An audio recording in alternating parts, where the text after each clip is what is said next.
that one, and hers will be down on the other on the one. bottom, Yeah, we'll and scroll pull across hers to, up yep, and start with slideshow, yeah, like this one did. yeah, just like Lori did. Okay? If you need help, just wave at us. We'll come up and you can. Gotcha. Okay. And if you have any questions, just point them out and bring your microphone around so you can hear the question. All right. Let's see. Yeah. Good afternoon. We thought we would start with a demonstration of the secure FTP site. It seems to be that we have a lot of questions and issues around how to get access to this, where to get the program. So we wanted to start with that. Okay. So basically when we're done, you're going to know who to contact for access, where you can install the program, how to access the folders on the sites, and then some other contacts if you need password resets, those type of issues.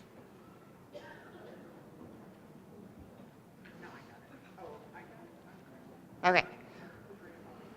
Access. So when you have a new employee or you're switching employees around that need access to the secure FTP site, what you're going to need to do is you're going to need to send an email to myself or Jamie Humphreys. Emails are listed up here. And we need the following information on the email. We will always need to know the name of the employee, county address, phone number, and email. I will tell you that one of the problems that we have is the email needs to be unique to the employee. Because I know that some of the counties, you may have like an email for the treasurer of the county or the auditor of the county. They have to be specific to the employee.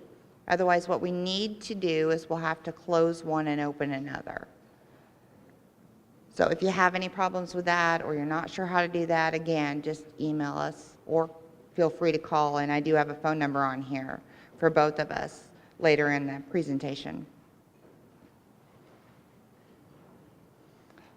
So once you receive your information, most of the counties have this program on their computers already, but if you have updates or if a new computer, this just gave you the information of where do I go and download this program if I need it. So that'll give you the site on in.gov and then the actual program that you need to download. And then one of the things, and we're going to go through a little bit about how to actually log in. Yeah, let's go ahead and do that next. But this is where you would actually pick up the program to download. The next slide, most of you are pretty familiar with this. You log into your site. This is the login screen. Some of the things to remember is if you're changing users on this, to go into that stored session and change the saved information, or if you're changing your password. It tells you exactly how to log in with the secure FTP, which is our new one that we moved to a little over a year ago, and then your user ID and password.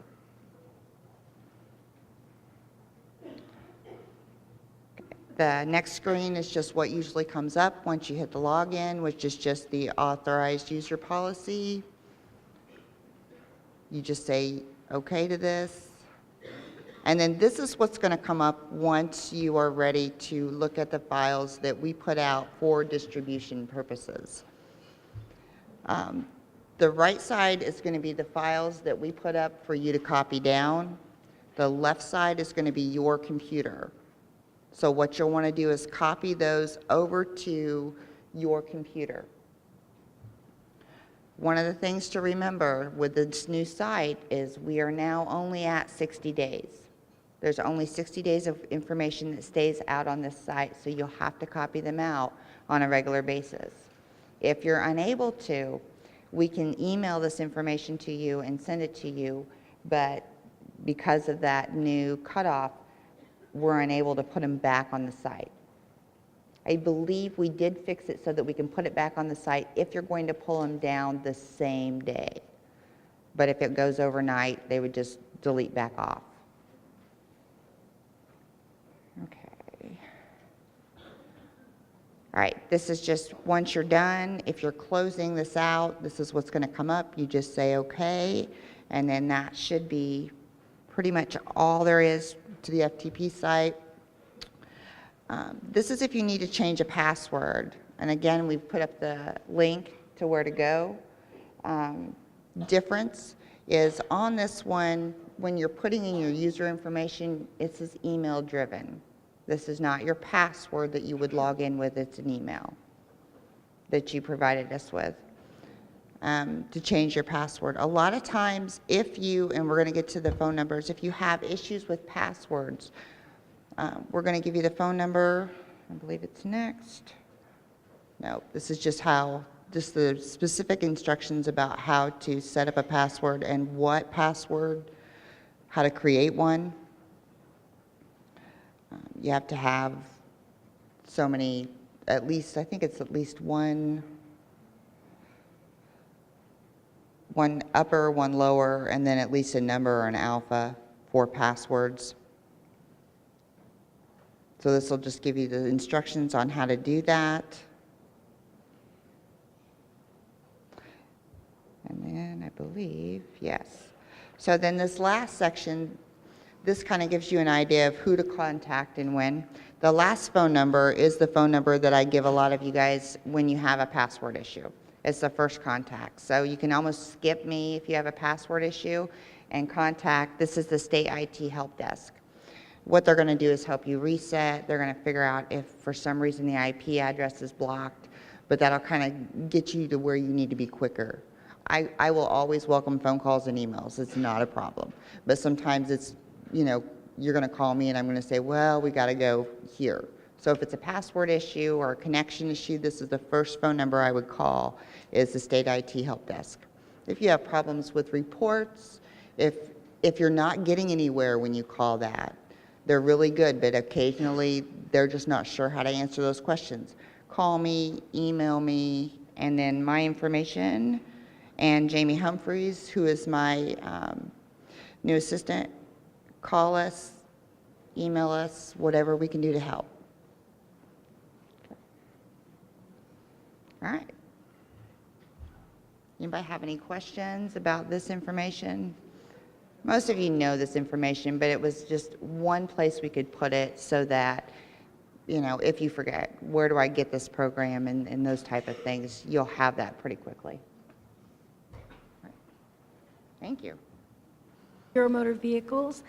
Thank you for allowing me this opportunity to discuss one of the issues we've been having with veterans credits.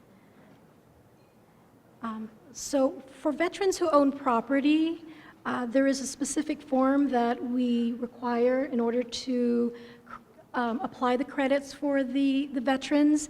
And here are some of the business rules that we have by statute. The Certificate of Credit Form 128VT is the form that we require for veterans who own property. It appears sometimes some counties have been submitting this for non-veteran property owner veterans, and has caused confusion. So for non-property owners, veterans, this is the form that we would request the customer fill out. And in addition, the county would provide the customer an affidavit stating that he or she does not own property.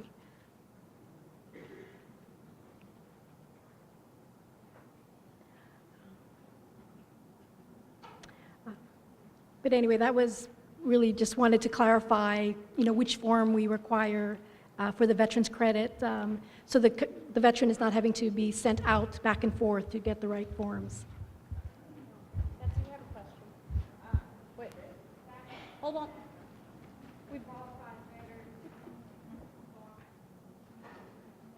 This one?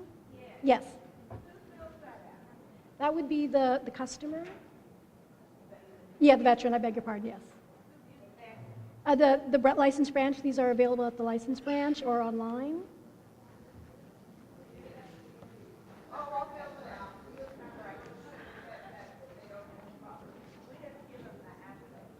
Yes, that is correct.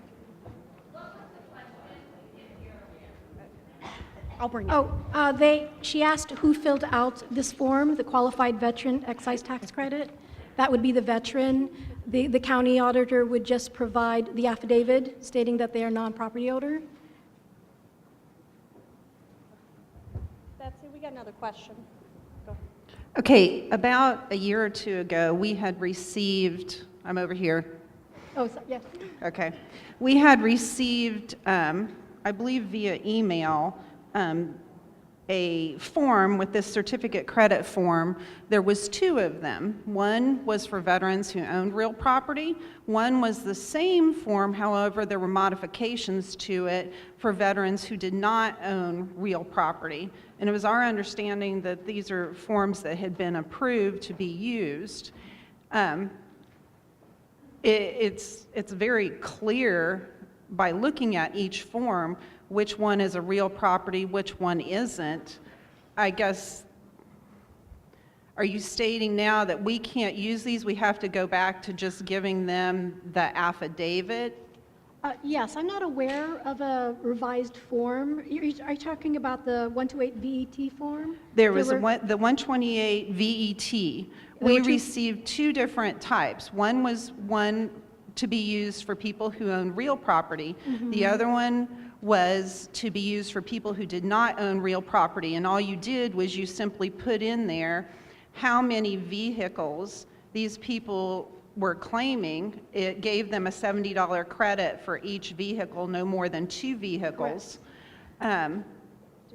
Very simple on the computer. It's like an Excel type form.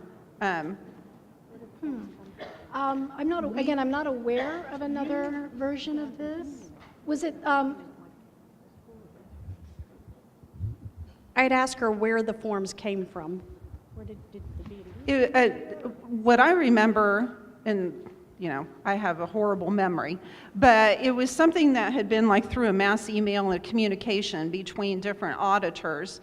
One county had sent this out and said, this is a form that we came up with to use for these that had, well, it was our understanding it had been approved. It's the exact same form as what this is right here, except there was another version to be used with property, with those that did not own real property. Did anybody else do this, or am I just dreaming this? No. No. There's only one version of the 128 VET. If there's another version out there, it's been created. It's not a prescribed form. I don't know if the BMV uses it at all, but my understanding with the BMV and our understanding is that if they do not have property, you just fill out the affidavit saying they do not have property. The 128 is used to calculate how much, if they do have property and they've used part of their deduction, the 128 VET is used to calculate how much credit they have left to take. You'll fill out one of those, you'll give it to the taxpayer, and then they can get their credits you know, at the BMV with how many ever vehicles they have on that. The BMV will, with the affidavit, determine how many vehicles and the credit that they get on that. But there isn't another version of the 128. If you have one, it's not a prescribed one. Okay. What form is that? The form that's on the screen? yes. Where do you get that at? It's at the license branch, and I believe it's on our website, mybmv.com. It is on the website, your BMV website. So mybmv.com, you should be able to find that form.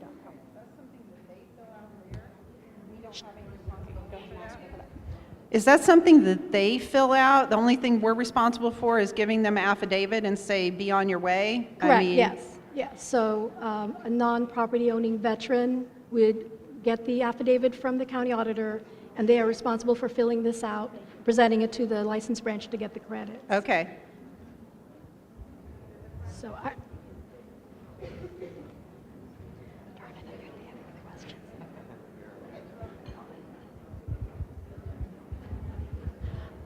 Who is in charge of keeping track of who has excise left? So if they come in and they get one of them receipts, oh, I'm sorry, I'm having a hard time hearing.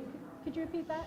when a veteran comes in to get excise, to go to the license branch, and they have some left, who is supposed to keep track of that? It would be the license branch. There is a section on here to, put in the dollar amounts and what's remaining. Now, unfortunately, it's still all manual, so the customer would have to go back to that same license branch so they can pull it out. They keep these in their end-of-day files.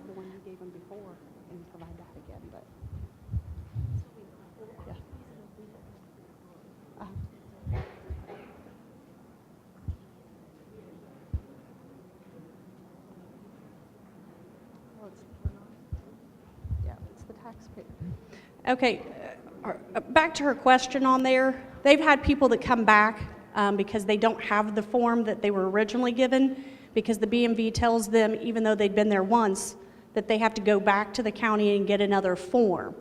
And I know you and I had discussed this, Betsy, and our understanding, the taxpayer, once that form's given to them, it's their responsibility to keep track of it if they want that credit. If they come back and you want to give them a copy of the same one you gave them before, but you do not need to issue them another form. Correct, they should not. So what we can do is recommunicate that to the license branches to make sure that, once we have the form. Well, and make sure that, I think with the license branches, make sure that they inform the taxpayer if they have not used up all their credit, that they need to keep that form that they have if they want to use up the rest of the Correct, credit. and come back with it, because, again, we don't scan these. These are all kept at the license branch. This is basically the same question in Marion County. We called downtown to the state. We've called, we had several problems with license branches on this. They'll send them back if we just send them with one of the forms. With the affidavit.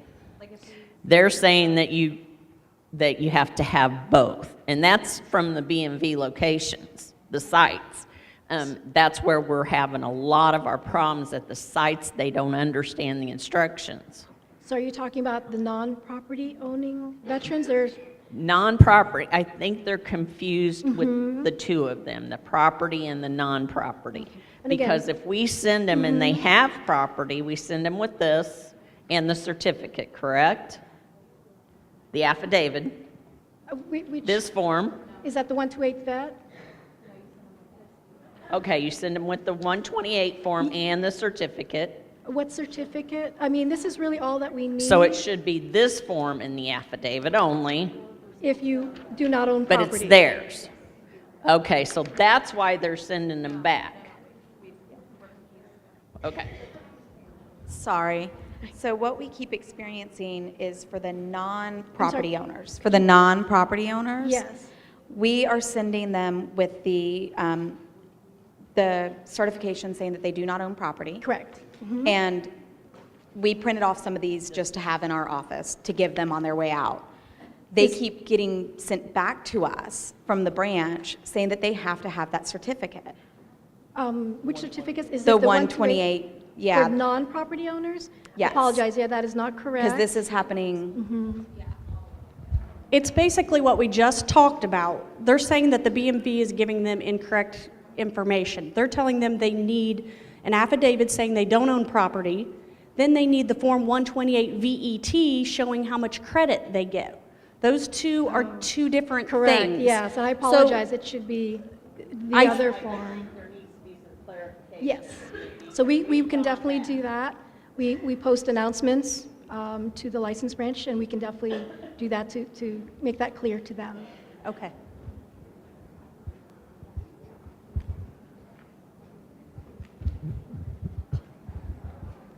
Okay, this goes along with what they were speaking of. Our local license branch requires the 128 form plus the affidavit for non-homeowners, property owners, and they're allowed for 2 vehicles. My license branch requires 1 affidavit for each vehicle, plus the 128 as well. For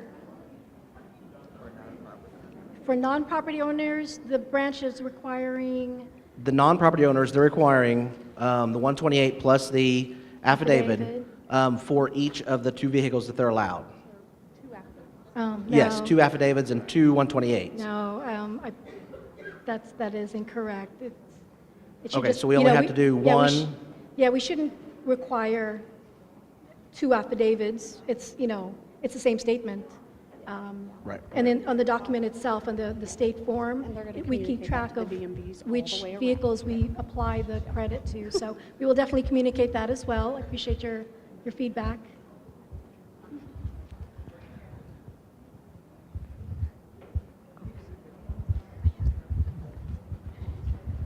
Which is good. I need steps.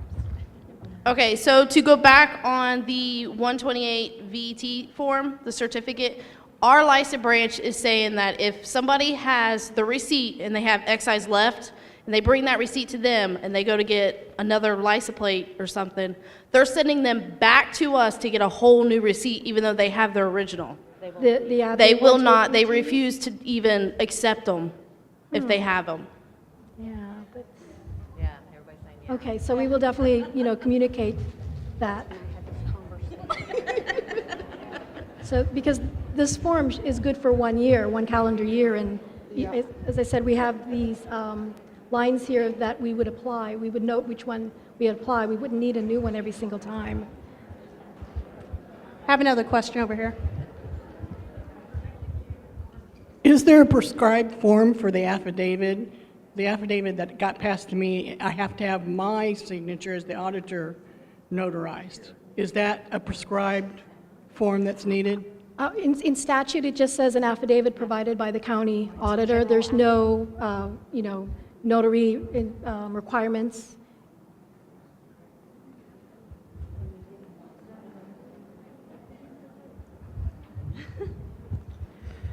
A few years ago, it was stated that this form did change for whatever reason, and I think it was misinterpreted by our former auditor.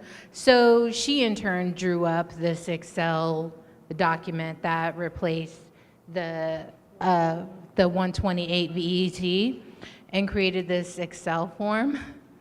Then that law was changed again to provide the affidavit. So now our local BMV is extremely confused. We have to supply either the 128 VET, actually we have to supply both, the 128 VET, our Excel sheet, and then if they don't own property, then we just give them, we were giving them the Excel sheet that we created and the affidavit. So is there any way to train now that yes. local BMV department? Yes, just absolutely. What they need to do? Yes. So again, what we will do is communicate, and we also have a department, organizational development, that does training. We can talk to them about implementing training for that, because it does sound like it's a problem across the board. Our county, I went during my lunch hour one day to the BMV, and I said, I work at the courthouse. I send these down to you all the time. So we sat down and we discussed how they were supposed to be done. You just have to take the time and explain, because either both sides don't know what's going on. We just took the time to sit down and explain it to each other. And we don't get anything back. All of ours is just great. Oh, okay. Wonderful. Excellent idea. Thank you.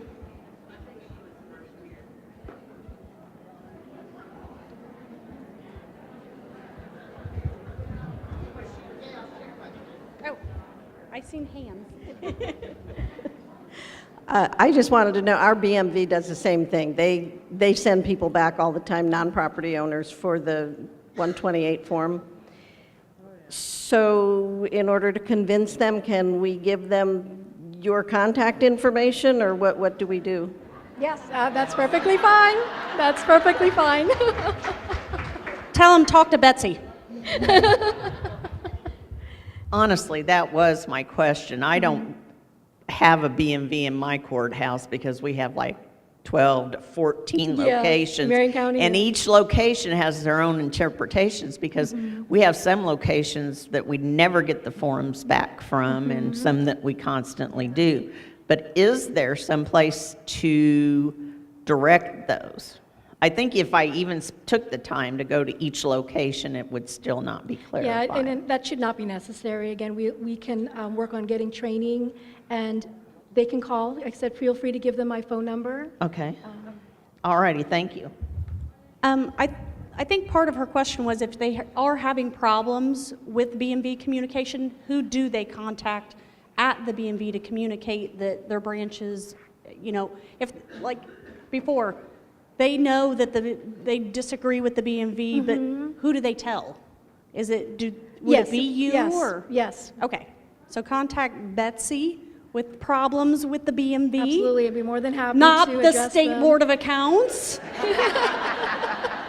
We cannot do anything about it, but I can call Betsy. I think it's on her slide. What is your contact information? Do you want me to just send it to you, Shannon, and write it? You can just Oh, say okay. it out loud. They're all My writing it phone down right now. Phone number, 317-233-1947. That's my direct line. And my email address is bmanikis@bmv.in.gov. You're welcome. Are there any more questions before they run out of here? We've got them captured right now. Okay, well, I think Betsy and Tamitha, they brought some flyers. Oh, They're on the that's front right, table.